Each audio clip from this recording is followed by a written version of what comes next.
Captain Lee Hana stared at the scanner display, her coffee growing cold in the cup holder. 3 years of patrolling this dead sector of space, and finally something interesting showed up. The damaged ship tumbled slowly against the starfield, its hull scorched black from weapon fire. "What do you think, Captain?" asked her communications officer Nam Hyun. He was young, maybe 25, still excited by anything that broke the routine of endless patrols. Hana studied the readings. The ship's design was unfamiliar, all sharp angles and metallic spines that looked more like a weapon than a transport. "Unknown vessel, this is human patrol ship Daejeon. Respond immediately, or we will consider you hostile." Silence filled the bridge. Then her sensors officer, Park Jisoo, looked up with wide eyes. "Captain, I'm detecting life signs, weak but definitely there. Someone's alive inside that wreck." Hana made her decision quickly. Dock with them, full precautions. Combat suits and weapons ready, but medical team on standby. She had learned long ago that space was dangerous enough without making unnecessary enemies. The docking took 20 minutes. When the airlocks finally connected, Hana led the boarding party herself.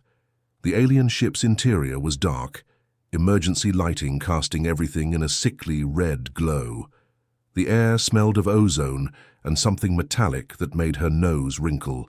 They found the survivor in what looked like a command center. At first glance, Hana thought it was some kind of armored robot. The creature stood nearly 8 feet tall, covered in natural chitinous plates that gleamed like black metal. But then it moved, and she saw the intelligence in its 4 yellow eyes. "Stay back," Hana ordered her team, but kept her weapon lowered. The creature was clearly wounded, green fluid seeping from cracks in its armor.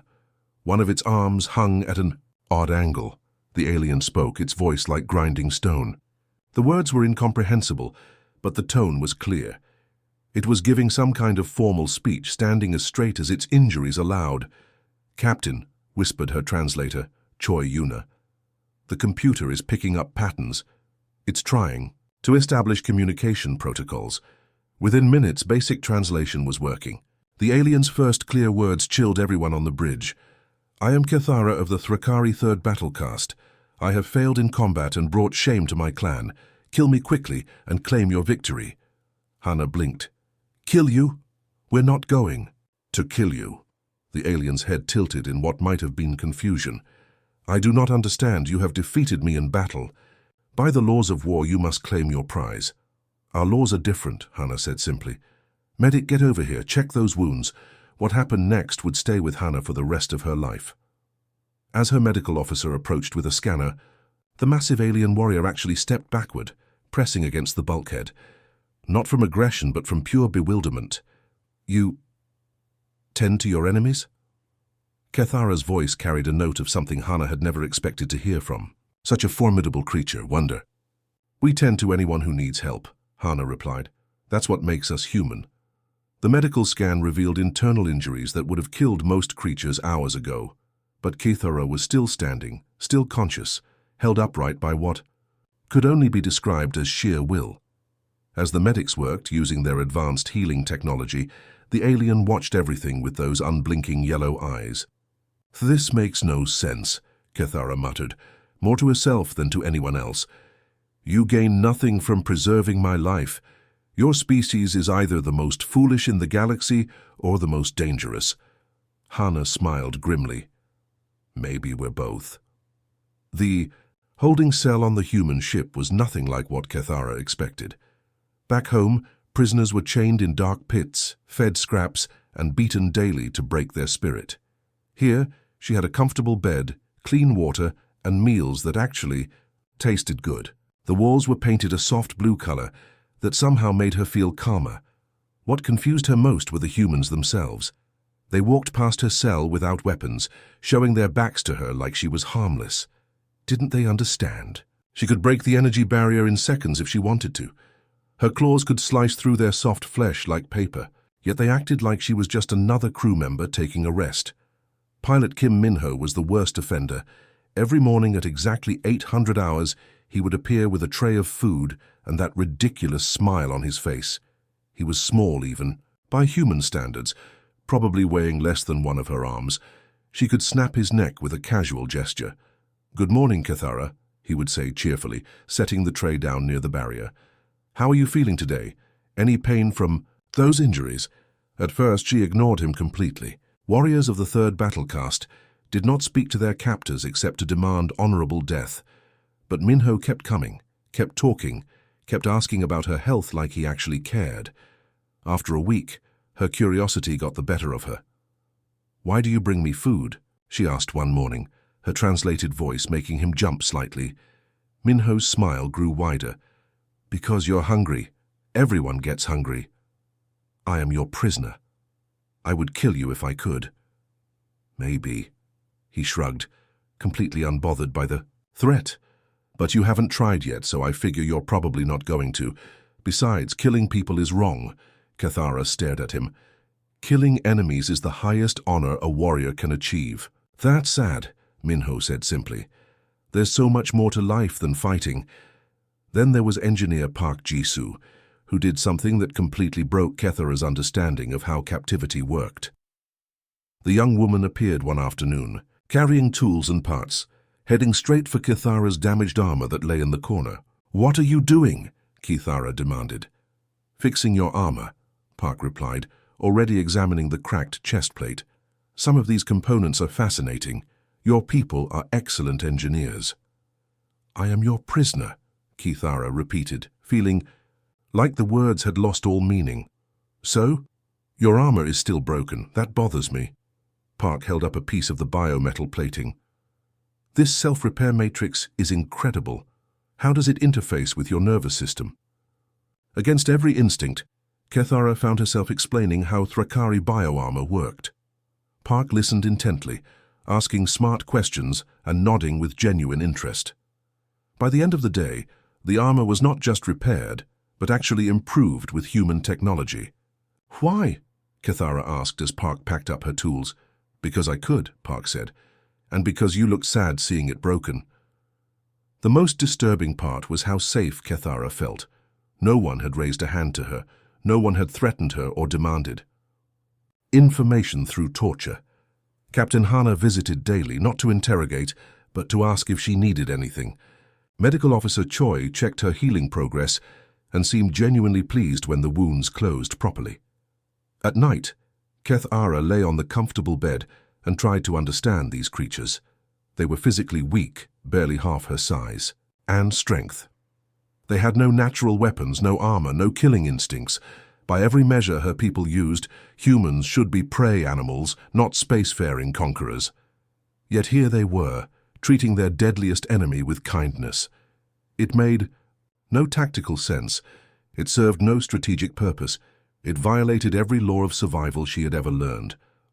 Which meant either humans were the stupidest species in the galaxy, or they knew something about power that the mighty Thrakari had never discovered.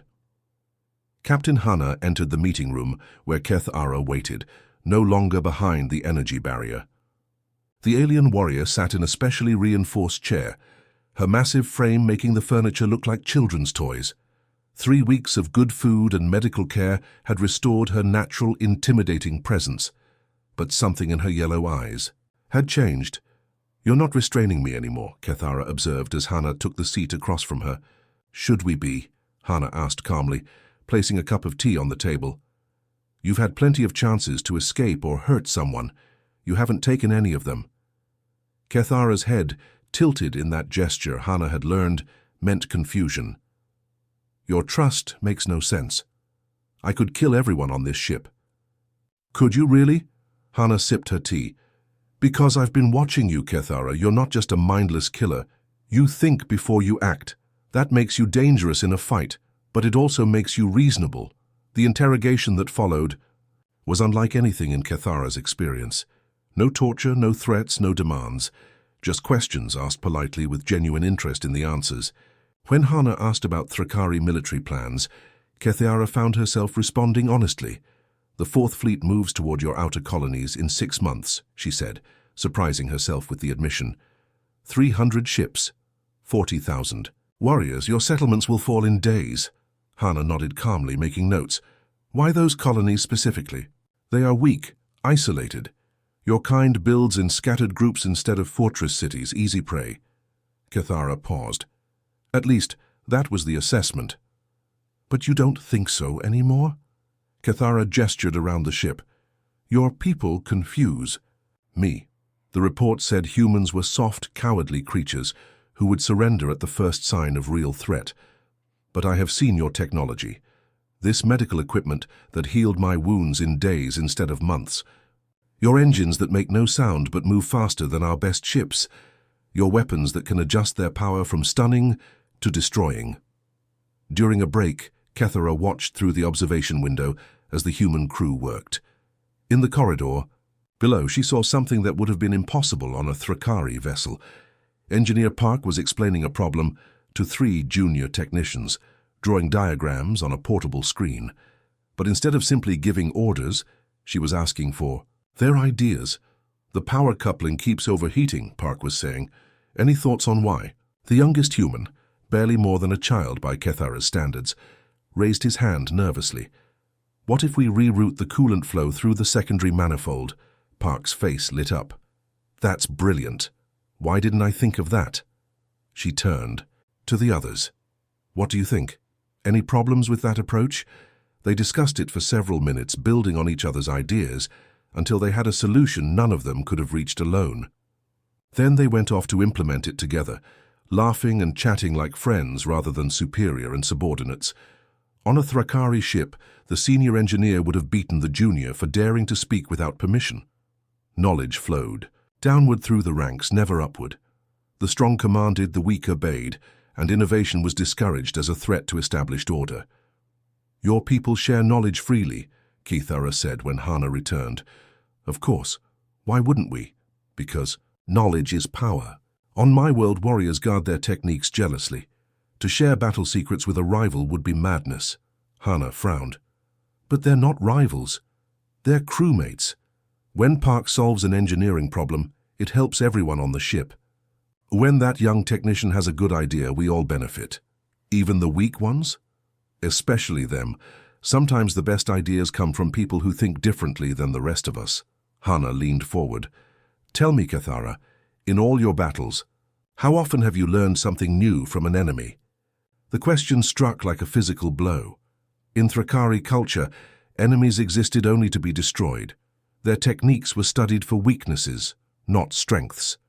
The idea of learning from the defeated was unthinkable. But here she was, a defeated warrior, teaching humans about Thrakari technology while learning about human methods.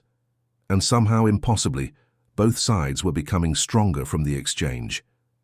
The emergency meeting in Captain Hana's quarters was unlike any in the ship's history. Cathara stood in the center of the room, her massive frame making the space feel cramped. Around her, the senior officers sat in stunned silence, trying to process what they had just heard. Let me make sure I understand this correctly, Hana said slowly, setting down her coffee cup with deliberate care. You're offering to... What exactly? Cathara's 4 eyes remained fixed on the floor, her usual proud posture replaced by something that looked almost like shame. In Thrakari culture, when a warrior faces inevitable death for failure, there is one path to preserve honor, the bonding pledge. I offer my genetic material to create offspring with a superior warrior, ensuring my bloodline continues, even after my execution. Communications officer Nam Hyun cleared his throat uncomfortably. And you think we're superior? I have observed your people for weeks, Cathara replied, her translated voice carrying an edge of desperation. Your technology surpasses ours. Your methods of problem-solving are more efficient. Your cooperation makes you stronger than our individual prowess. By all measures that matter, you have defeated not just me, but my entire understanding of warfare. Medical. Officer Choi Yuna looked like she wanted to crawl under the table. Cathara, I don't think you understand how human reproduction works. We don't just combine genetic material with random people. There are emotional bonds, relationships, legal considerations. I do not speak of emotion, Cathara interrupted, finally raising her head. This is purely tactical. My children would inherit Thrakari strength and resilience, combined with human intelligence and adaptability. They would be formidable warriors, capable of bridging two species. Pilot Kim Minho, who had been bringing Kethara meals for weeks, looked genuinely distressed. "You're talking about this like breeding livestock. That's not how families work." Families? Kethara's confusion was evident. "I speak of genetic optimization for military advantage." Engineer Park Jisoo leaned forward. "But what about love, partnership, raising children together, teaching them, watching them grow up happy and healthy?" The alien warrior stared at her blankly. "I do not understand these concepts in relation to offspring production." An uncomfortable silence filled the room. Finally, Captain Hana spoke. "Kethara, when you return to Thrakari space, what exactly will happen to you?" "I will be brought before the War Council. My failure will be catalogued. I will be given the opportunity to die with honor, typically in single combat against a superior warrior. If I refuse, I will be executed as a coward. And if you don't return at all," Kethara's shoulders sagged, "then I am already dead to my people. Worse than dead. I become nothing, a warrior who ran from consequence. My family name would be stricken from the honor rolls." Hana exchanged glances with her officers. She could see the pity in their eyes mixed with confusion and cultural shock. This massive, deadly creature was essentially asking them to help her avoid execution by having children with strangers. "There has to be another way," Hana said finally. "What if you didn't go back to Thrakari space at all?" "Impossible. I am bound by honor to report my failure." "What if your mission wasn't actually a failure?" Communications Officer Nam suggested quietly. "What if you completed a different mission instead?" Kethara's head tilted. "I do not understand." Hana stood up and began pacing. "You were sent to gather intelligence about human defenses, correct? What if you returned with something more valuable than military intelligence? What if you brought back proof that humans aren't the weak prey your leaders think we are?" "They would not believe such a report." "They would if you brought back evidence, technology, cultural information, proof that working with humans could benefit the Thrakari Empire more than conquering us." For the first time since making her desperate offer, something like hope flickered in Kethara's yellow eyes. "You would help me return home with honor instead of shame?" "We'd help you find a third option," Hana replied. "One that doesn't involve anyone having children they don't want, and doesn't end with your execution." Kethara looked around the room at the human faces watching her with genuine concern, not the calculating expressions of warriors evaluating an enemy's weakness, but the worried looks of people who had come to care about her welfare. "Why would you do this for me?" she asked quietly. "Because that's what friends do," Pilot Minho said simply, "and like it or not, you've become part of this crew." The concept of friendship with former enemies was as foreign to Kethara as her genetic bonding offer had been to the humans.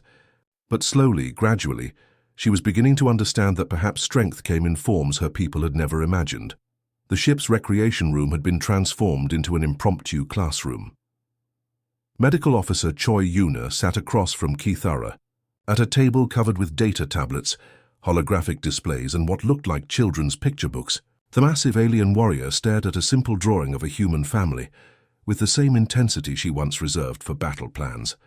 "So these two adult humans," Kethara pointed at the illustration with one clawed finger, "they chose each other.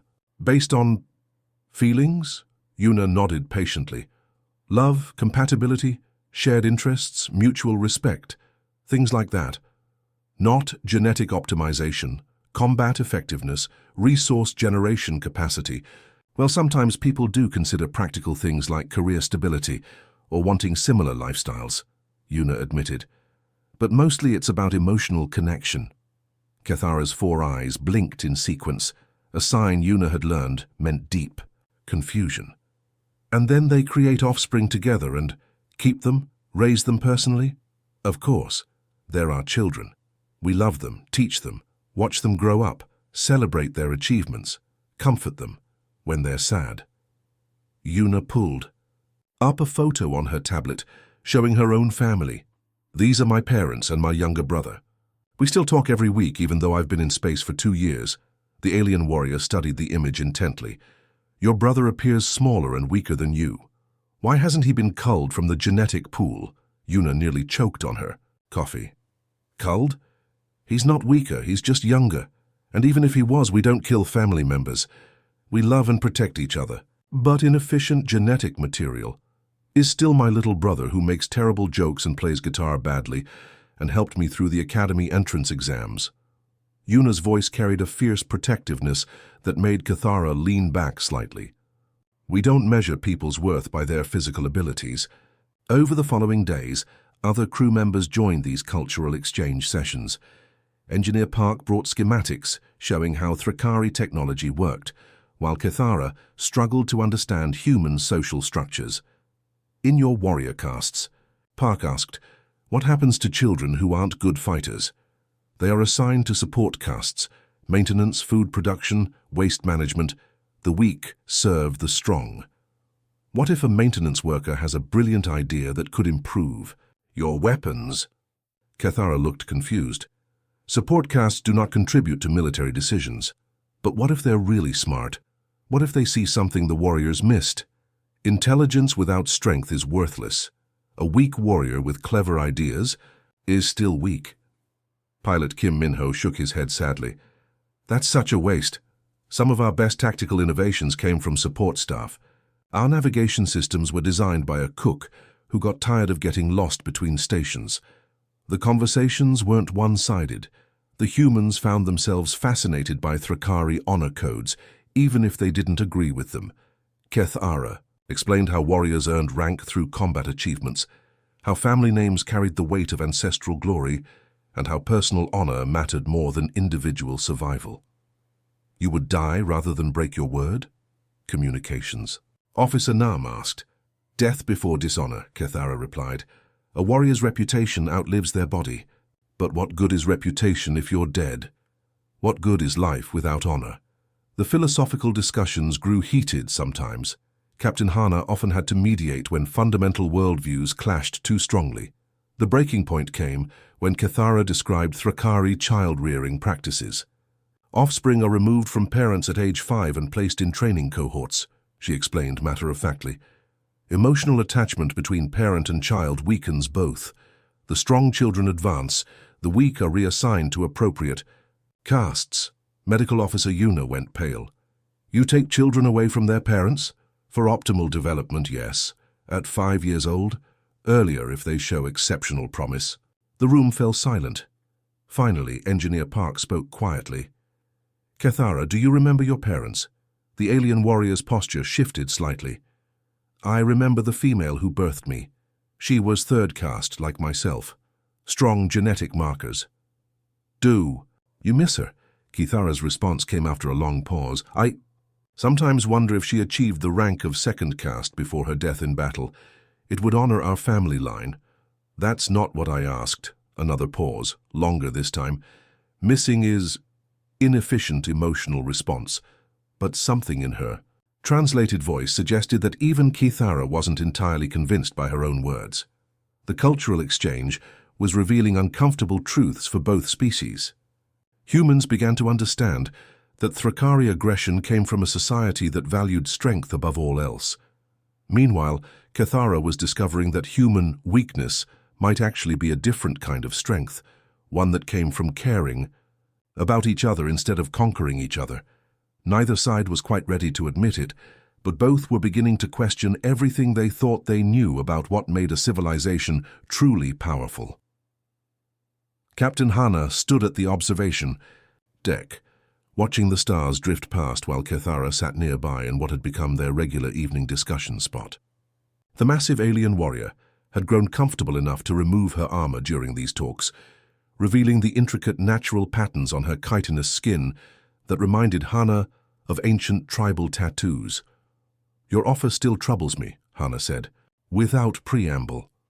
Not because it's offensive, but because it shows how desperate you are to avoid going home. Cathara's 4 eyes focused on a distant nebula. Desperation is accurate. My people do not forgive failure.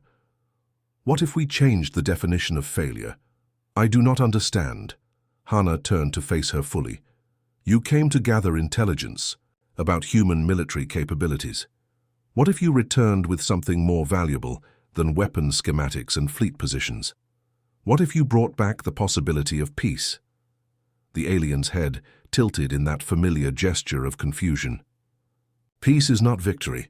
The War Council would see this as weakness, would they? Even if peace meant gaining access to human technology.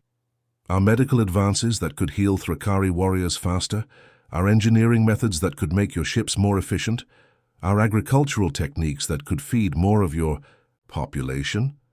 Cathara was quiet for a long moment.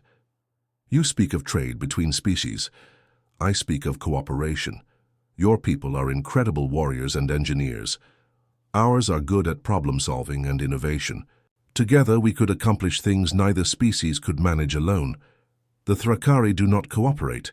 We conquer, or we are conquered. Hana sat down across from her. Maybe it's time to try something new. The next morning, Hana called a senior staff meeting to outline her proposal. The reaction was mixed, to put it mildly. You want to make her an ambassador? Communications officer Nam looked skeptical. No offense to Cathara, but she's been trained as a killer since childhood. Diplomacy isn't exactly her specialty. Neither was friendship, Pilot Minho pointed out. But she's figured that out well enough. Engineer Park nodded thoughtfully. She's been teaching us about Thrakari technology for weeks. If she can do that, maybe she can help her people understand ours. Medical Officer Yuna raised a concern.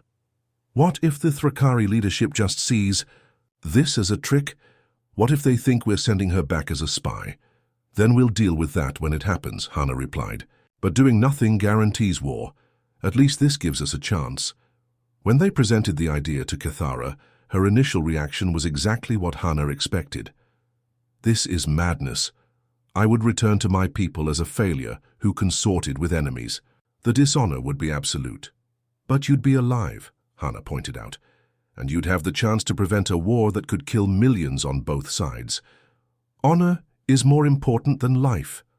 Is it more important than the lives of every Thrakari warrior who would die attacking human colonies? More important than the human civilians who would be killed in those attacks? Cathara stood abruptly, pacing to the viewport.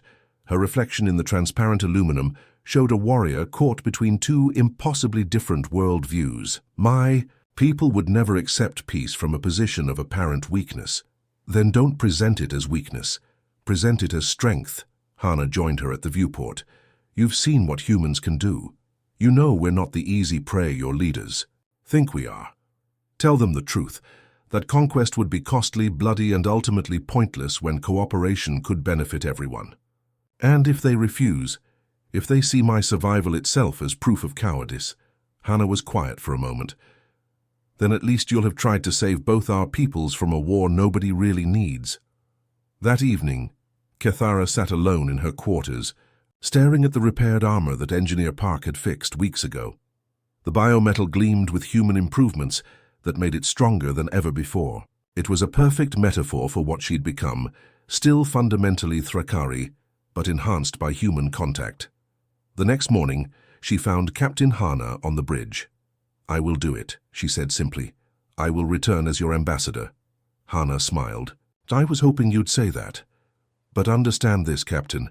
If my people reject this proposal, if they see it as betrayal rather than opportunity, then I will have sacrificed my honor for nothing.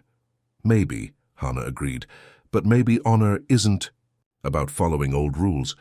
Maybe it's about doing what's right, even when it's hard. Cathara considered this radical idea as the human crew began preparing for the most important diplomatic mission in either species' history.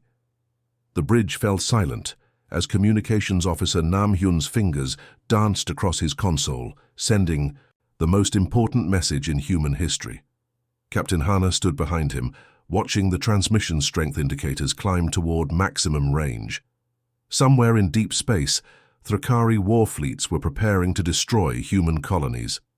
This signal might be their only chance to prevent catastrophe. Signal established, Captain, Nam reported, his voice tight with nervous energy. We're connected to the Thrakari command vessel, Blood of Conquest. The main screen flickered to life, revealing a sight that made several crew members step backward involuntarily. The Thrakari commander was even larger than Cathara. his natural armor scarred from countless battles. Behind him stood a dozen other warriors, their 4 eyes gleaming with predatory intelligence. "I am war leader Thekmon of the 4th Fleet." The alien's voice rumbled through the translation system. "You hold one of our warriors prisoner. Return her immediately or face annihilation." Captain Hana stepped forward calmly. "I am Captain Lee Hana of the Human Defense Force. Warrior Kithara is not our prisoner. She is our guest, and she has something important to tell you." Thekmon's scarred face twisted in what might have been amusement. "Humans do not take prisoners. You are weak creatures who surrender at the first sign of battle. Return our warrior, so she may die with honor for her failure." "Actually," Hana replied with a slight smile, "I think you'll find we're full of surprises." She nodded to Engineer Park, who activated a series of holographic displays around the bridge. The screens showed detailed schematics of human technology, weapons systems, shield generators, propulsion drives, and medical equipment that surpassed anything in Thrakari arsenals. The effect on the alien commanders was immediate. Several leaned forward, their eyes widening as they processed what they were seeing. One younger warrior whispered something that the translator caught as impossible. "These are our defensive capabilities," Hana continued conversationally. "Our smallest patrol ship carries firepower equivalent to your heavy cruisers. Our medical technology can heal wounds that would be fatal to Thrakari warriors. Our manufacturing systems can produce equipment faster than your entire industrial base, war leader." Thekmon's confidence wavered slightly. "You lie. Our intelligence reports—" "Your intelligence is outdated," Hana interrupted. "Would you like a demonstration?" Without waiting for an answer, she signaled Pilot Minho. The ship's engines engaged with a low hum that built to a resonant tone unlike anything Thrakari technology could produce. On the external sensors, their small patrol vessel accelerated to speeds that should have been impossible for something its size. Then Medical Officer Yuna stepped forward, holding a medical scanner. "War leader, I can see from here that you have an old injury to your left shoulder. Bone fragments that never healed properly, causing chronic pain. Our medical bay could repair that damage in less than an hour." The alien commander's hand moved, unconsciously to his shoulder, exactly where Yuna had indicated. The gesture confirmed her diagnosis to everyone watching. "How did you—" he began, then caught himself. "We don't just fight differently than you expected," Hana said. "We see differently, think differently, and we have a proposal that could benefit both our peoples." At this point, Kethara stepped into view of the communication screen. The reaction from the Thrakari commanders was explosive. Several reached for weapons before Thekmon's sharp command stopped them. "Kethara of the 3rd Battle Caste," the war leader's voice carried both anger and disappointment. "You live in shame among enemies instead of dying with honor. Explain. Yourself." Kethara stood straighter, her natural armor gleaming with human improvements. "I live to serve the Empire in a new way, war leader. These humans are not the weak prey we believed them to be. They are potential allies whose strength could enhance our own." "Allies?" Thekmon spat. "Warriors do not ally with prey animals." "Then perhaps it is time to evolve beyond simple predator and prey relationships," Captain Hana interjected. "Your people are magnificent warriors. Mine are skilled innovators. Together we could accomplish things neither species could achieve alone." She gestured to the technical displays still floating around the bridge. "Imagine Thrakari warriors equipped with human medical technology, never losing battles to injuries that should have been treatable. Picture your ships powered by our engines, moving faster and striking harder than ever before. Think of your worlds fed by our agricultural methods, supporting larger populations and stronger armies." The alien commanders exchanged glances, their earlier hostility tempered by obvious interest in the technologies they were seeing. "And what would humans gain from such an arrangement?" Thekmon asked suspiciously. "Security," Hana replied honestly. "Your people's strength protecting our colonies from other threats. Your engineering expertise improving our defensive systems. Your warrior traditions teaching us combat techniques we've never imagined." The war leader was quiet for a long moment, clearly weighing options. Finally he spoke. "These proposals require consideration by the High Command. But first, warrior Kethara must return to face judgment for her failures." She's not returning. As a failure, Hannah said firmly. She's returning as the architect of a new relationship between our species, the first Thrakari human ambassador. The word ambassador seemed to puzzle the alien commanders, but their interest in human technology was undeniable. War leader. Thekmon's next words would determine whether two species moved toward cooperation or inevitable war. The maintenance bay buzzed with quiet activity as Kethara watched Engineer Park and pilot Kim work on a damaged power coupling. What fascinated her wasn't the repair itself, but how these two humans approached the problem. On a Thrakari vessel, the senior engineer would have ordered subordinates around while jealously guarding technical knowledge. Here something completely different was happening. The plasma flow is still unstable, Park muttered, wiping sweat from her forehead as she stared at the diagnostic readings. I've tried everything I can think of. Instead of hiding her confusion or pretending to know the answer, she had admitted weakness. In Thrakari culture, such honesty would be seen as shameful incompetence, but Kim didn't mock her or try to take over the job. What about rerouting through the secondary manifold? He suggested, kneeling beside her to examine the connections. I remember reading something about similar problems on the old cargo haulers. That could work, Park said, her face lighting up. But we'd need to adjust the pressure regulators to compensate. I can handle that part. Used to work on atmospheric processes before I became a pilot. Kethara moved closer, drawn by this strange collaboration. On her homeworld, engineers and pilots belonged to different castes and rarely shared knowledge. Mixing caste expertise was considered inefficient, even dangerous. Why do you help each other? She asked suddenly. Both humans looked up, surprised. They had grown so accustomed to her presence that they sometimes forgot she was observing their every move. Because we're a team, Kim replied simply. Park's problem becomes my problem, my skills become her skills. But you could gain advantage by letting her fail, Kethara pointed out. Her weakness could elevate your status. Park laughed, a sound without malice or mockery. What's the point of status if the ship breaks down? We all succeed together or we all fail together. This concept struck Kethara like a physical blow. In Thrakari society, individual achievement mattered above all. Else, warriors competed constantly for rank, resources, and recognition. The idea that one person's success could benefit everyone seemed impossible.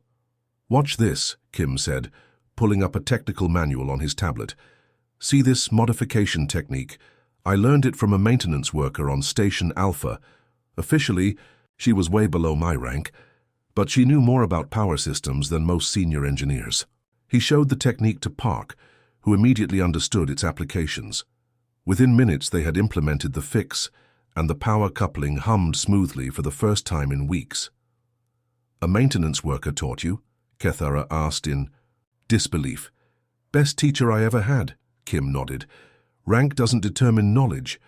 Sometimes the person scrubbing floors knows more about how things really work than the person sitting in the command chair. That evening, Kethara found herself in the ship's small library, reading human history files. The stories amazed her. Time and again, humans had achieved seemingly impossible things, not through individual strength, but through cooperation. Scientists sharing discoveries freely, engineers building on each other's work. Entire civilizations advancing because knowledge flowed freely between social levels. She thought about her own people's achievements. Magnificent as they were, most Thrakari innovations came from rare individuals working in isolation, jealously guarding their discoveries until death. How much knowledge had been lost when brilliant warriors died in battle without passing on? Their insights. Medical Officer Yuna found her there, surrounded by data tablets and looking overwhelmed. Heavy reading? Yuna asked, settling into a nearby chair. Your species confuses me, Kethara admitted. You share your greatest advantages with potential rivals. You elevate the weak instead of culling them. You preserve knowledge instead of hoarding it. By every law of survival I know, you should have destroyed yourselves long ago. Maybe survival isn't just about being the strongest, Yuna suggested gently. Maybe it's about making everyone stronger. Kethara gestured at the historical records. This text describes a human named Fleming who discovered a medicine that could save millions of lives.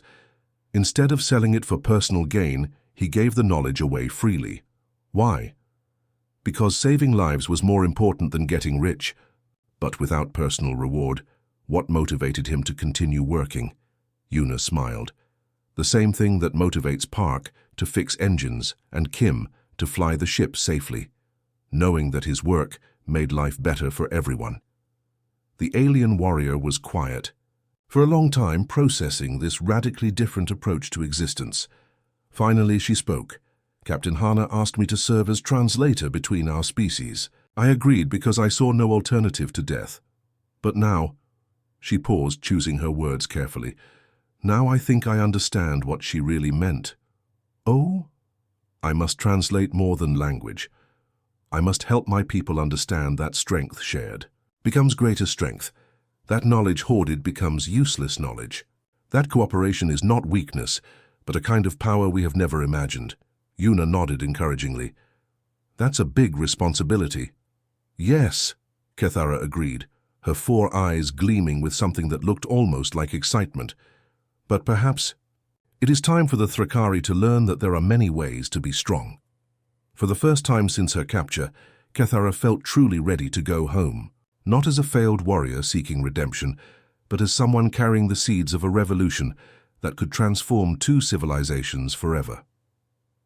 6 months later, Captain Hana stood on the observation deck of Starbase Harmony, watching the most extraordinary sight in galactic history. Below them, human and Thrakari engineers worked side by side. Their different approaches to problem-solving creating innovations neither species could have achieved alone. The massive space station was itself a symbol of this new cooperation, built with Thrakari strength and human ingenuity. Still hard to believe sometimes, said Engineer Park, joining Hana at the viewport. Remember when we thought they were just mindless conquerors?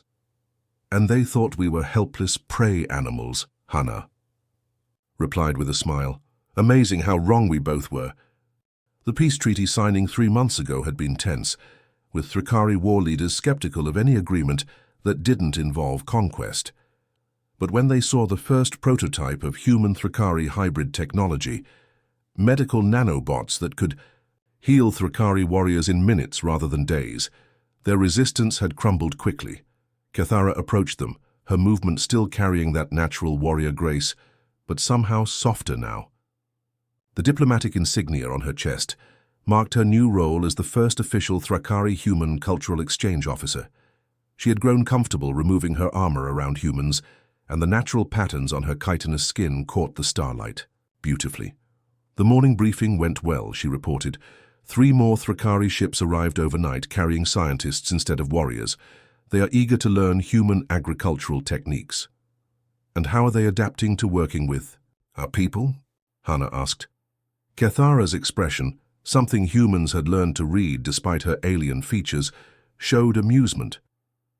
There was an incident yesterday. A young Thrakari engineer tried to challenge one of your botanists to combat when she suggested improvements to his plant growth design. Oh no, Park winced. What happened? Dr. Kim simply invited him to examine her test results. When he saw that her modifications increased crop yields by 40%, he asked to learn her methods. Kethara paused. Then he thanked her, in front of his entire work crew. For Thrakari culture, this was revolutionary. Thanking someone for proving you wrong was completely contrary to their warrior pride. But Kethara had been working tirelessly to help her people understand that learning from others was a strength, not a weakness. The children are the most interesting to observe, she continued. The human youngsters teaching Thrakari cubs how to play cooperative games instead of combat training. Yesterday I watched a 6-year-old human girl convince a Thrakari juvenile to help her build a tower instead of knocking it down. Pilot Kim Minho joined their group, grinning widely. You should see the new ship designs they're working on. Thrakari hull strength with human propulsion systems. The test flights are incredible. Speaking of incredible, Hana said, how's your family adapting to the new housing arrangements, Kim? Kim's grin grew even wider. My daughter has adopted 3 Thrakari cubs as honorary siblings. She's teaching them Korean, and they're teaching her warrior meditation techniques. My wife says mealtimes are chaotic but wonderful.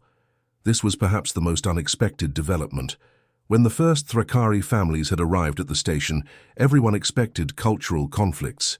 Instead, the children of both species had bonded almost immediately. Human curiosity met Thrakari straightforwardness, creating friendships that bridged the gap between civilizations. The Joint Science Council approved 15 new research projects this week, Medical Officer Yuna reported, arriving with a tablet full of data.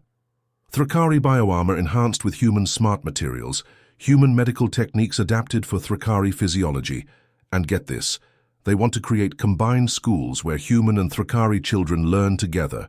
Kethara nodded approvingly. Education was my next recommendation. Human children will learn Thrakari discipline and physical training. Thrakari young will learn human creativity and collaborative thinking. The powerful offspring you mentioned all those months ago, Hana observed. Not genetic hybrids, but hybrid ideas. Better than genetic combinations, Kethara replied. Ideas can spread to everyone, not just biological descendants. As if summoned by their conversation, a group of mixed human and Thrakari children ran past the observation windows, chasing some kind of floating toy through the station corridors. Their laughter, different in pitch but identical in joy, echoed through the speakers. You know what I find most remarkable, Park said quietly.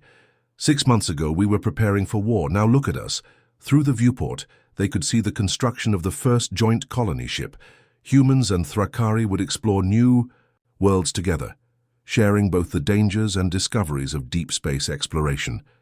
The vessel itself was beautiful. Elegant human curves merged with powerful Thrakari angles, creating something entirely new. Captain, Communications Officer Nam's voice came through the comm system. We're receiving a priority message from Earth.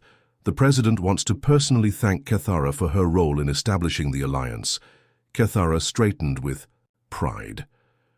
I will accept this honor on behalf of all Thrakari who chose cooperation over conquest. As they walked toward the communication center, Hana reflected on the journey that had brought them here. It had started with a damaged ship and a desperate warrior who thought her only options were death or genetic slavery. Instead, they had discovered that the most powerful offspring weren't born from biology, but from the meeting of minds willing to see beyond old assumptions. Humanity's greatest victory hadn't come from superior weapons or clever tactics. It had come from something much simpler and infinitely more powerful. The willingness to show mercy to an enemy and the wisdom to turn that enemy into a friend. The alliance was just the beginning.